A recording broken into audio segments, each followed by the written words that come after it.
noite a todos. Nós vamos iniciar mais uma aula de gestão da inovação. Hoje é 30 de março de 2020, segunda-feira, e nós vamos seguir o acompanhamento do nosso cronograma, ok? Então nós estamos aqui no dia 30 e hoje nós vamos trabalhar a seção 2.2 do nosso livro, do nosso portal, que fala sobre o processo de seleção da inovação.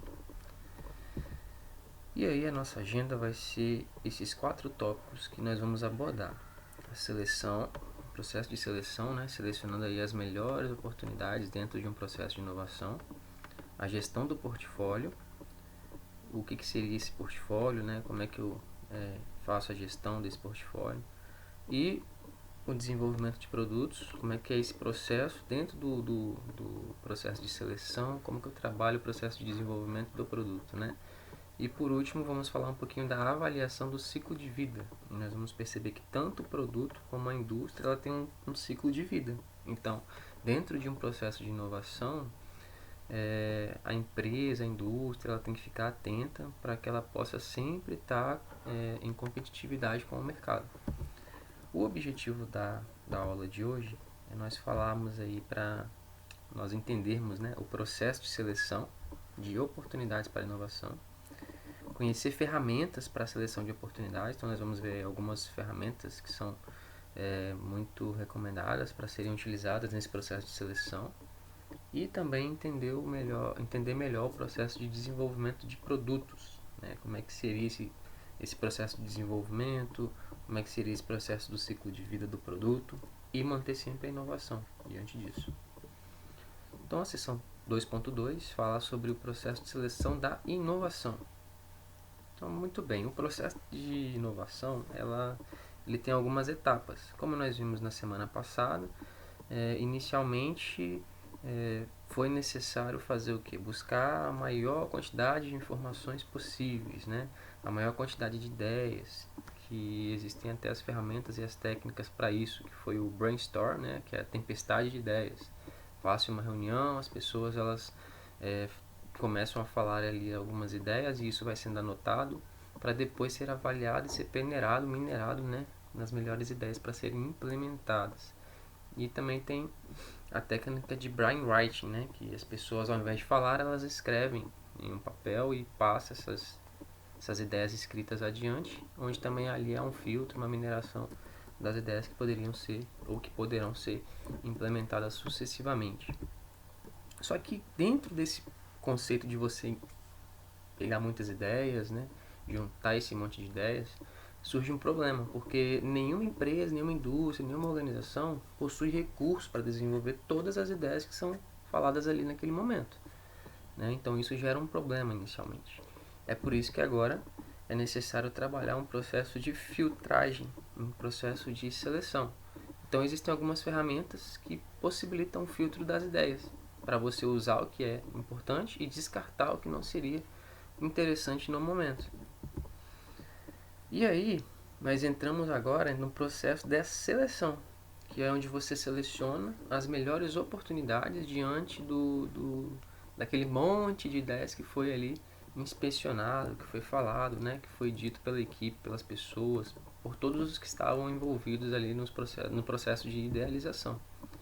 Então a etapa de seleção, ela proporciona um equilíbrio entre aspectos de tecnologia e de mercado. Então o negócio ele tem que ficar atento ao mercado, ele tem que ficar atento às demandas do cliente, o seu negócio, mas ele também tem que estar atento aos processos de tecnologia, porque com o processo de tecnologia alinhado ao negócio e ao mercado, há um equilíbrio de continuidade, de adaptação e de segmento, do negócio no âmbito do processo de inovação. Então é importante definir critérios de seleção. Os critérios, é importante que existam critérios para selecionar ideias alinhadas com aquilo que a empresa deseja no presente e no futuro. No caso, esse processo ele tem que ser flexível e tem que ser ele tem que ser flexível bastante, no caso, para se adaptar às ideias conforme elas vão evoluindo para se tornar um produto. O processo de seleção ele não acontece apenas uma vez ao longo de todo o processo. A seleção, ela pode, em várias etapas ali do desenvolvimento desse processo, pode ter ali uma nova seleção. Então pode existir vários momentos, né, ao longo de vários processos ou de um processo, onde a empresa ela tem que analisar os projetos que possui e identificar quais desses projetos devem prosseguir e quais precisam ser abortados no caso. Então essas etapas aí, elas são chamadas de gates, porque dentro do processo de seleção, né, dentro desse processo de inovação, pode haver ali vários momentos, várias situações em que há necessidade de você pegar uma nova ideia, descartar outra, pegar outra. Então, o processo ele não ocorre uma vez apenas. Ele tem uma continuidade no decorrer de todo o desenvolvimento, no decorrer de todo o processo, né? Uma perguntinha, na verdade duas. Será que é fácil abortar um projeto que já recebeu um investimento de tempo e dinheiro? Na verdade são três perguntas. Como ficará a motivação das pessoas que estavam envolvidas nesse projeto? Será que haverá questionamentos sobre o motivo de o projeto não ter sido abortado anteriormente? Então aí a gente já pode identificar um problema, né? Porque a primeira pergunta, será que é fácil abortar um projeto que já recebeu investimento de tempo e dinheiro? Com certeza não, né? Porque se você está dedicando esforços ali, se você fez um investimento de valor, de dinheiro, se você já está dedicando tempo, então são investimentos que você está dedicando em um projeto no intuito de fazer com que esse projeto seja bem sucedido e tenha ali o resultado que foi esperado, né? Então, para evitar essas questões, o processo de seleção ele deve ser bem elaborado. Quanto mais dinheiro e mais tempo é dedicado ao projeto, fica mais difícil você decidir parar esse projeto, né? Então, com certeza pode haver questionamentos, pode afetar a motivação, certamente. Mas no processo de seleção deve haver ali um mapeamento para que o máximo possível o sucesso seja obtido, seja alcançado. E aí então nós temos algumas ferramentas que auxiliam no processo de seleção. E uma dessas ferramentas é a gestão do portfólio. O que seria essa gestão de portfólio? Bom, a gestão do portfólio ela é valiosa para o sucesso de uma empresa, isso é fato, né?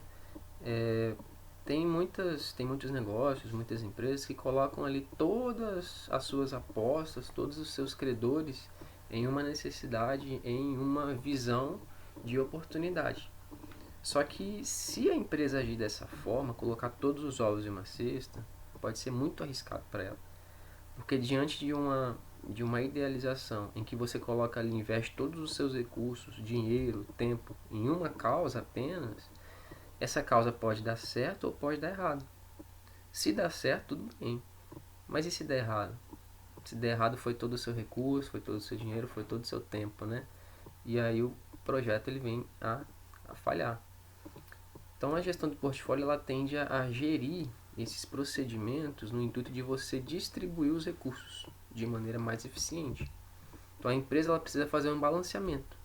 Tem que pensar no que seria projeto de inovação radical e pensar no que seria projeto de inovação incremental. Como nós falamos na primeira aula, né? A inovação radical ela é mais cara, ela é mais longa e ela é mais arriscada. É como se você estivesse ali fazendo um investimento diante de todos os seus recursos em uma causa que você acredita que vai dar certo. Só que tem o projeto incremental, que busca uma excelência operacional e é menos arriscada e tem um retorno mais curto. Dentro da gestão de portfólio é interessante nós, né, tentar implementar os dois tipos de inovação, tanto a radical como a incremental, diante dos recursos que nós temos. Ou seja, arriscar em algo mais longo, mas usar parte do recurso para isso. E arriscar em algo incremental que vai ter retorno mais rápido, né? Onde nós temos ali uma excelência, uma efetivação melhor a curto prazo de determinado produto, de determinado serviço, né? Com possibilidade de retorno maior também. E tendo esse equilíbrio, quando você vai procedimentando o procedimento radical, o projeto incremental a curto prazo, tecnicamente o projeto de inovação radical, que está lá no longo prazo, quando ele chegar na implementação, pode ser que ele dê mais certo ainda, ou pode ser também que ele venha a falhar. Mas se ele vir a falhar, o seu projeto incremental, que é a curto prazo, diante de parte do recurso que também foi dedicado a ele, também ele vai conseguir suprir esse investimento que não deu certo. A questão da inovação radical, ela pode não dar certo, mas o fato de também não dar certo pode propiciar a experiência de poder investir em algo a partir desse momento que não deu certo, mediante a parte do outro recurso que você tem para conseguir suprir a demanda, para continuar a análise de um novo investimento a partir daquele momento que falhou, para algo mais longo novamente. Então é importante ter esse equilíbrio. Então, o objetivo da gestão do portfólio é estabelecer critérios coerentes, o qual esses critérios eles tendem a julgar qual projeto levar para frente e qual projeto você tem que abandonar ali em determinado momento. E aí, segundo Tid, Bessant e Pavitt, né, existem alguns critérios que podem ser adotados na gestão do portfólio. E o primeiro desses critérios é os chamados benefícios esperados. É uma técnica de você balancear os projetos. Então são feitos ali julgamentos simples, né? Cria-se uma forma de pontuar os projetos com determinados pesos. Então é algo bem simples, assim, mais simples, vamos dizer, em que você ali tem, por exemplo, 3 projetos, 4 projetos para serem avaliados. Então é analisado de forma bem superficial cada um desses projetos, coloca um peso ali para cada um deles e toma-se uma decisão, né, diante dos benefícios que o ponto a ser avaliado é apenas o benefício esperado daquele projeto. Quais são os benefícios que podem ser alcançados? Então, assim, é algo bem simples, né? Então, com a avaliação do critério, define-se qual desses aí pode ser implementados a partir daquele momento, mediante os benefícios esperados. Um outro critério de gestão é o chamado modelo econômico. Nesse modelo econômico, ele é um pouquinho mais implementado. Então, além de avaliar os benefícios, tem que avaliar questões financeiras e questões quantitativas também, né? Tem que ver quais são os meus recursos, né? O que eu tenho de investimento, qual investimento que eu posso fazer no momento, se é viável eu investir ou não, né? Mediante os projetos que eu tenho ali e diante dos benefícios mapeados, será que o investimento que eu tenho, a renda que eu tenho no momento, a receita que eu tenho no momento, ela é viável para fazer esse tipo de investimento?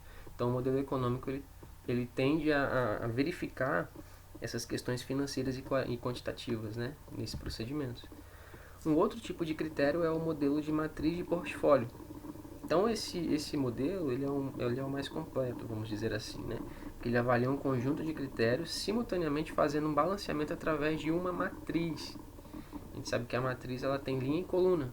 Então dentro dessa matriz coloca-se ali vários projetos e faça uma avaliação, né, em todos esses projetos. Aqui tem um exemplo, né, de uma matriz.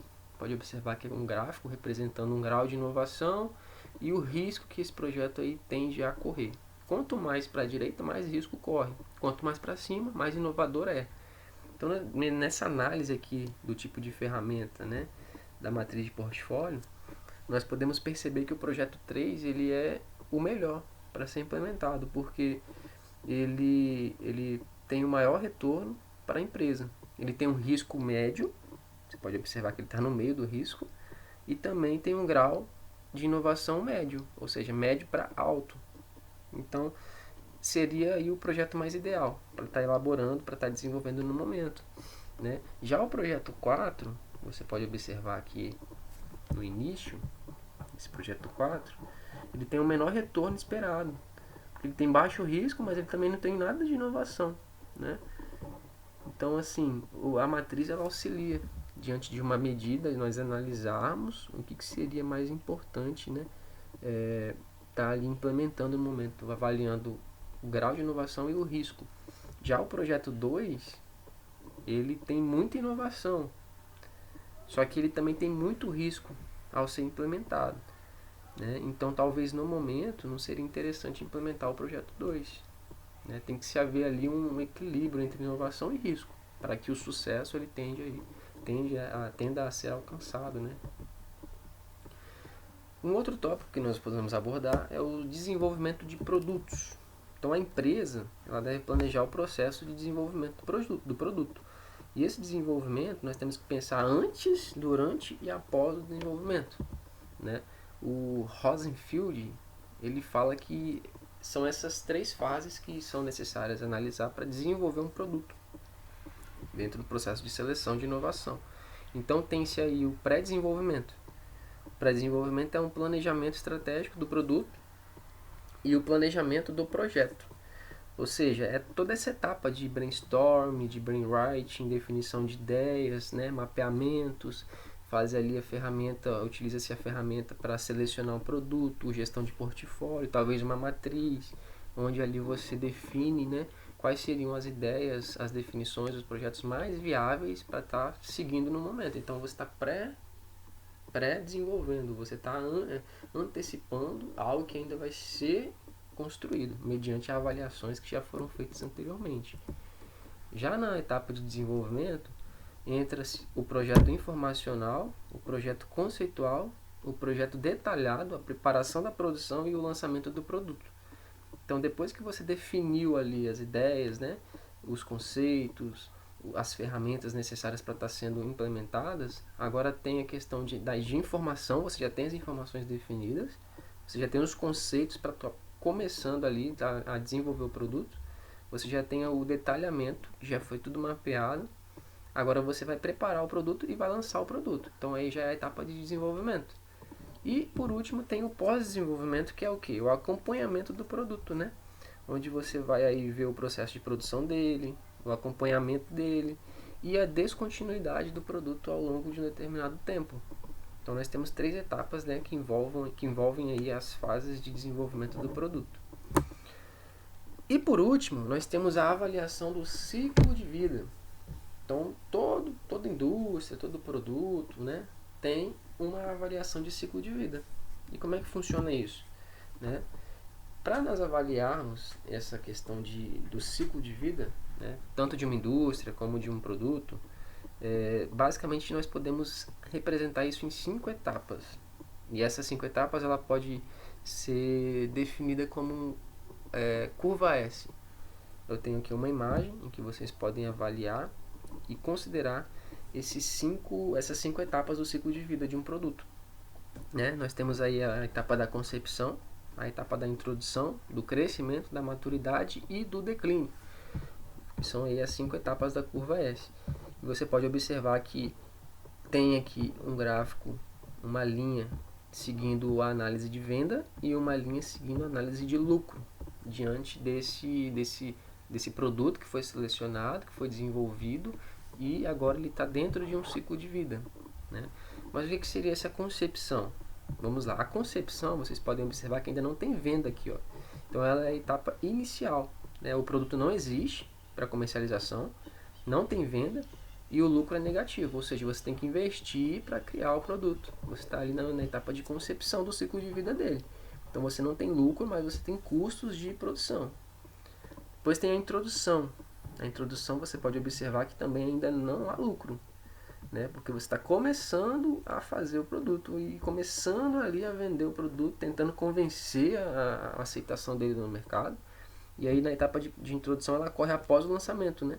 O produto é lançado e aí começa a ter pouquinhas vendas, as vendas ainda são pequenas, então você tem que fazer promoções ali para estar vendendo o produto, fazer um tipo de marketing, né? Então também há investimento para isso. Então você percebe aqui que lucro ainda não tem, é uma etapa de investimento. Depois, a terceira etapa já é o crescimento. Nessa etapa aí já começa a respirar, né? O procedimento, porque as pessoas passam a conhecer o produto a partir desse momento, já foi feito um marketing, já foi feito promoções, já começou a ser vendido, né? Então agora o produto já está sendo aceito no mercado. Então as pessoas passam a conhecer o produto e as vendas aumentam rapidamente. E aí começa ali a disparar, né? Venda e começa também a ter lucro. E a etapa de crescimento talvez seria ali o momento mais importante, né, diante do desenvolvimento do ciclo de vida, porque na etapa de maturidade ainda nós temos ali um bom retorno, né? Só que nesse momento o mercado ele já está maduro, ele já conhece o produto, talvez concorrentes já estão avaliando o produto que está sendo vendido e já tem ideias de inovação sobre esse produto para estar fazendo ali talvez ele de forma mais eficiente, de forma melhor, com qualidade melhor, né? Então o mercado ele já está maduro e não é necessário investir tanto em promoção, né? e novos competidores são atraídos. Só que aí a empresa, mediante essas concorrências que passam a surgir, ela tende a talvez fazer promoção, diminuir o preço de venda, né? Para que então o lucro ele vai diminuindo já um pouquinho nesse processo de maturidade. As vendas elas continuam, né, num grau de continuação, porém o lucro ele já não tem ali um mesmo retorno, porque nesse processo de maturidade já surgem concorrentes com esses produtos também. Então ali tem que fazer promoções, diminuir um pouquinho o preço de venda, né? E os lucros consequentemente caem. As vendas continuam, mas os lucros caem. E por último tem aí o declínio, que é quando o ciclo de vida do produto está chegando ao fim. Então as vendas começam a diminuir, né? O novo produto concorrente apareceu, uma nova indústria surge com melhores mecanismos, né, em relação a esse produto. Então aí surge uma nova necessidade de uma nova concepção. Então quando você percebe um declínio no produto, você já tem que pensar numa nova concepção, para que um ciclo de vida novamente possa ali operar, né, diante daquele produto, daquele serviço que está sendo ali implementado ou executado. Belezinha? Então, pessoal, hoje nós trabalhamos esses 4 conceitos da seção 2.2: seleção, né, ou seleção da inovação, as melhores oportunidades, a gestão de portfólio, e nós vimos aí algumas ferramentas que podem ser utilizadas na gestão de portfólio, né, os benefícios, a matriz, a questão de investimento, de necessidades, né, necessidades quantitativas, necessidades financeiras, envolvendo aí um balanceamento de projetos que você pode desenvolver de maneira radical, de maneira incremental, né, tendo esse equilíbrio. Desenvolvimento do produto, né, o pré-desenvolvimento, o desenvolvimento e o pós-desenvolvimento dele, e a avaliação do ciclo de vida nas 5 etapas que nós vimos ali anteriormente também. Agora, vocês vão precisar desenvolver uma atividade, e a atividade vocês podem enviar para mim no portal AVA mesmo. Eu vou apresentar para vocês aqui um problema. Vocês podem responder esse problema no documento do Word e anexar como atividade enviada para mim aqui no portal. Então a atividade ela fala que Carlos é dono de uma indústria de água mineral. Após vários anos de mercado, ele decidiu que precisa aumentar a quantidade de produtos da empresa. Então, após pesquisar o mercado e as tecnologias que tem à sua disposição, ele chegou a 2 possibilidades: desenvolver um novo refrigerante ou elaborar uma linha de sucos funcionais. Então tem dois direcionamentos que ele está pensando aí em fazer, né, em seguir. Como ele não consegue tomar uma decisão sozinho, ele pediu a sua ajuda para escolher entre um dos 2 produtos. Então você vai ajudar ele com base no conceito de ciclo de vida, ciclo de vida no produto ou da indústria. Então nós temos aqui um problema em que Carlos ele é dono de uma indústria de água mineral, né? Só que ele precisa aumentar a quantidade de produtos. E aí ele teve 2 ideias. Talvez eu vou desenvolver um refrigerante novo, ou talvez eu vou implementar uma linha de sucos. Aí você vai ter que fazer o seguinte: você vai avaliar diante do processo de ciclo de vida o que seria mais viável para o Carlos estar implementando, né? O ciclo de vida tem 5 etapas, né? Igual nós vimos aqui, concepção, introdução, crescimento, maturidade e declínio, tá? Será que seria mais viável para o Carlos implementar um novo refrigerante mediante a esse ciclo de vida, a aceitação que o produto tem que ter no mercado, a introdução, os investimentos, o crescimento, né? Ou será que seria mais interessante o Carlos implementar aí uma linha de sucos, uma nova linha de sucos, né? Também analisando essa questão, o novo produto no mercado, a concepção, a aceitação, as promoções, o marketing, né? O que seria mais viável? Será que seria mais viável investir nos 2? Será que ele teria recurso para isso? Será que seria mais viável investir no refrigerante? Será que seria mais viável investir no suco? Então vocês vão analisar a problemática e vão responder, tá bom? Pode enviar para mim no portal. E por hoje nós ficaremos por aqui, aguardando agora a sessão 2.3, que será ministrada na próxima semana. Tá bom, pessoal? Uma boa noite, bons estudos e até a próxima.